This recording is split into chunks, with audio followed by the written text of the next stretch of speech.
In surgery, time is everything. The reality is that the longer the patient is open on the table, the more problems that we can expect. It's no different in other specialties. Ask any interventional cardiologist or neurointerventionalist, and they'll tell you the same. Time is tissue. Whether we're in the cath lab or in the trauma bay, a lot of us obsess over speed. We move fast because the physiology demands it. The patient does not have time for debate. We live in a time universe of minutes to hours because people's lives depend upon it. But then we step out of the OR, we take off the mask, and we hit a wall. We step into the administrative reality, what I call administrative time. And that reality moves at the speed of a committee meeting or slower. It moves in quarters and semi-annuals. Businesses don't die in minutes and hours. People do that. Here's the paradox we face. You want to fix the system. You want to streamline the workflow. You want to stop the inefficiencies that drive you crazy every single day. But the meeting to decide that workflow, well, it's scheduled for Tuesday at 2 p.m. And where are you on Tuesday at 2 p.m.? You might be scrubbing in.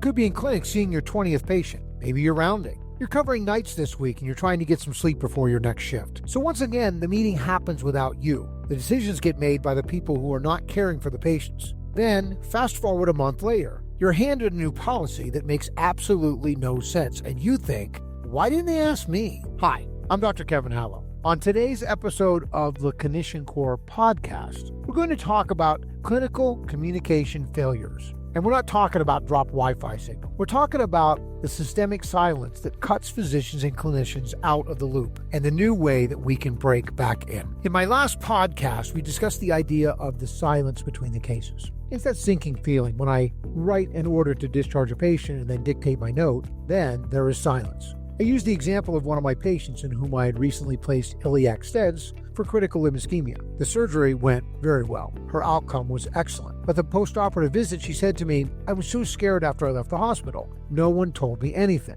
Ironically, it was not that the healthcare professionals were not doing their jobs. They were. When the recovery room nurses went over the post-operative instructions, it may have been just a little too fast for the patient. By the time that patient was home, she was confused about what she could and could not do.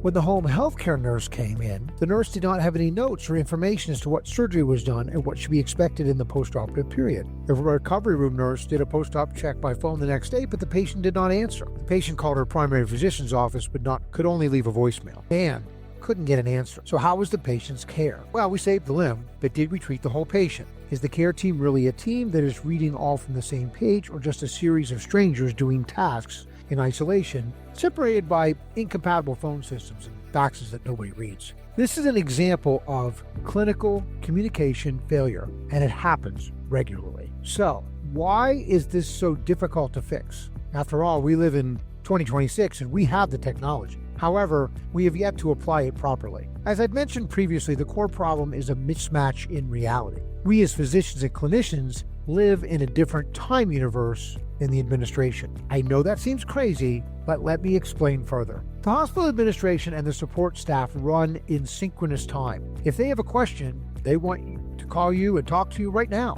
When they have a meeting, they expect you to be there because they will be there. They meet and collaborate on their time when it's convenient for them. It's how they get their work done, and they expect you to be there with them to help get that work done. As physicians and clinicians, we live in an asynchronous time. If you call me right now to ask about that post-operative patient, I cannot answer because I'm in surgery or a procedure or with a patient in the office. Okay, so you leave a voicemail. When I finish my case and I try and call you back, along with the 5 other voicemails that I received when I was in the operating room. But now I'm on hold because you are busy with another patient. They have to put me on hold to go get the nurse out of the room so that I can talk to the nurse about the patient because he called me about that patient originally. We play phone tag as I do with so many of the calls that I receive. Meanwhile, I don't get a say in what's going on, and it's the patient who's not getting the care that he or she needs. This synchronous expectation is what kills our voice. Administration schedules a 1-hour focus group meeting on improving efficiency in the hospital. It's going to be at 2 p.m. on Tuesday. They need the physician to attend.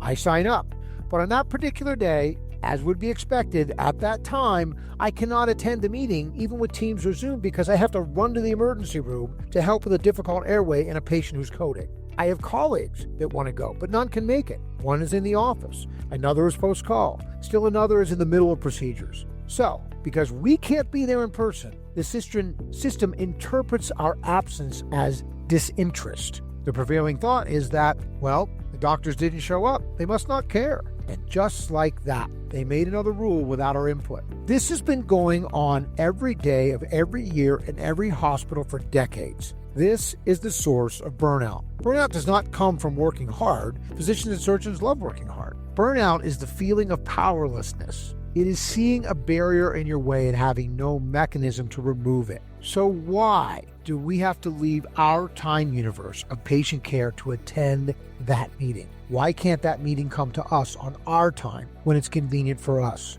We need a way to collaborate that doesn't require us to stop being doctors during the day. This is exactly why we built ClinicianCore. It started with a simple question: how do you get a physician to go to a meeting? Because they will not go. As it turns out, it's not because they don't care, and it's not because they don't want to say or want to be involved. It's simply because they don't have time. They're too busy taking care of patients. What followed from our initial platforms is an understanding that we, as physicians, are not just burning out because we miss a meeting. We are burning out from all of the work that's being put on our plates without our approval because we can't make the meeting. We are burning out because we are growing weary of being cut out of the business of healthcare decision making. We are burning out because we are tired of the telephone tag and voicemail when we try to care for our patients. We are burning out because we cannot connect, communicate, and collaborate with each other, let alone anyone else.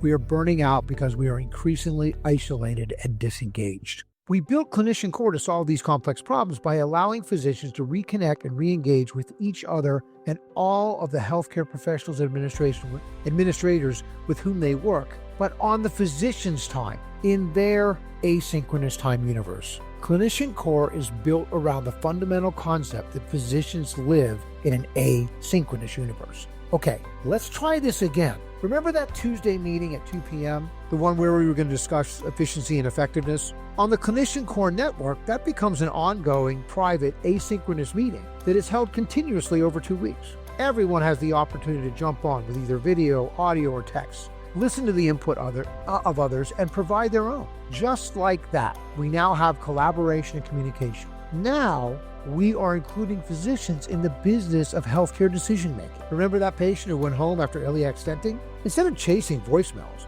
the home health nurse can send a secure HIPAA-compliant asynchronous video message with a snapshot of the patient's wounds right to me. She adds a quick note. Hi, Dr. Halow, is this redness concerning to you? Now, I don't have to answer instantly. Remember, it's asynchronous. I finish my surgery. I'm walking to the lounge. I look at my phone. I see the message from the home healthcare nurse. I see the photos. I see the context. I tap a button and send a quick audio message. Hey, thanks for sending that message. That looks good to me. Please change the dressing and have the patient come see me Friday. With another click of a button, I loop in my medical assistant and my schedule on the conversation to ensure that the patient follows up. Boom, done. How nice was that? ClinicianCore goes far beyond messaging. Included in its many sections is a private place just for physicians that we call the Doc Lounge.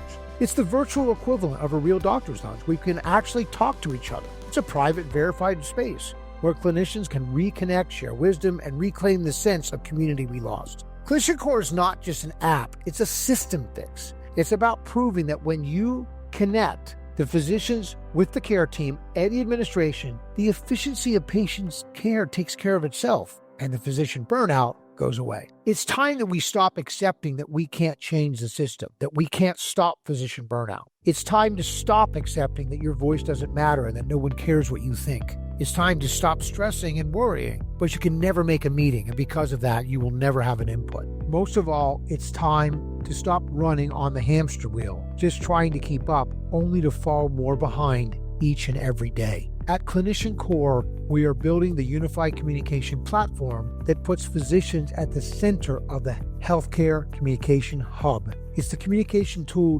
designed just for you that will help you reconnect and re-engage by giving you the tools to communicate on your time in your time universe. It brings the meetings and the conversations to you. We hope that you've enjoyed this podcast. We have many more issues to cover in this series. If you want to hear more, subscribe to the ClinicianCore Podcast. You can also check out our website, ClinicianCore.com, and sign up to join our waitlist to be the first to experience our latest version. The next version of ClinicianCore will be going live soon. You can follow us on LinkedIn, YouTube, Facebook, and Reddit. I'm Dr. Kevin Halow. Thanks for listening.